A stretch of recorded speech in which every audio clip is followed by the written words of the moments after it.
Welcome to today's edition of Grilling at the Gun Range. Today, we're going to learn how to bake a cake on the fly, but you're going to need a highlight tree stump and a possum. No, that's not. Cut. Thank you for tuning in to Dancing While Heavily Armed. Today, we shall learn the flamenco. No, that's not it. Seriously, cut. What we're here today at the gun range to talk about is leadership. And really this idea of two different mottos, technically three, but we'll get to that one at the end. Leaders, whether you're leading in your families, in a business, or in this case, what we're talking about, the church, leaders tend to fall into two categories.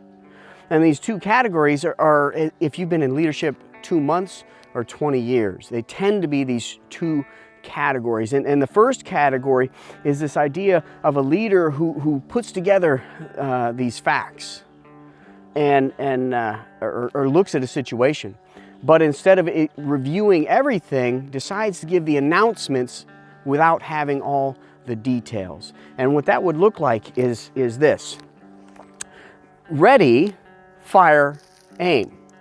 Okay, and that doesn't even make sense. And so what it would look like is ready, aim.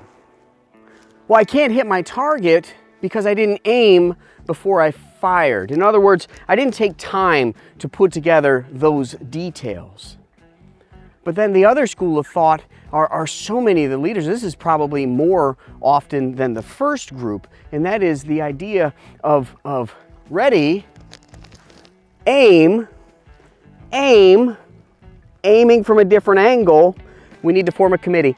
Aim, should we have another meeting? Aim, and nobody ever pulls the trigger. The problem is that leader is wisely gathering facts, but then they're gathering more facts, and more facts, and more facts. And there's one thing to gather facts, and facts are good, but there's another thing that would be called death by facts. A leader is called to lead, and that includes in change. And when change is needed, a leader needs to be able to first put everything before God. They need to pray about it. But then they need to gather the facts. They need to gather the information. But then they need to pull the trigger. A leader is not leading if they're not leading anybody anywhere. If you're leading and nobody's following, or more to the point, you're not taking anybody anywhere, then that's not leadership. But with time in prayer, with trust in a team, because there is no leader that is by themselves.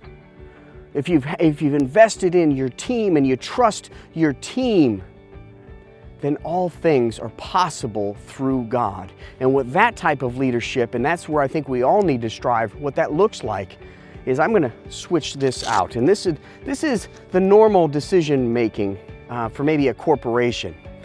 But a church faces issues every single day. And there are weeks and months where every single day is a new decision, a new area of change that has to be thought out and implemented. And so what that type of leadership looks like is this.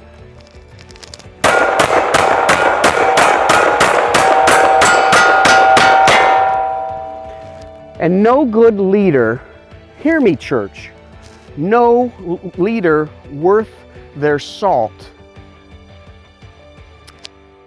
is good enough until they learn a good Charlie's Angels pose. Yes. Now, for my next demonstration, what I'm going to do is we're going to change things up a bit, okay? I'm going to put this blindfold on, and we're going to start our next segment. And this is called Shooting by Faith, Not by Sight. What I'm going to do is take a communion cracker. I'm going to put it on my assistant's head, and I'm going to shoot it off. Are you ready? Are you ready? Hello? Are you ready? Are you ready? Oh, that's a flesh wound. That'll be okay.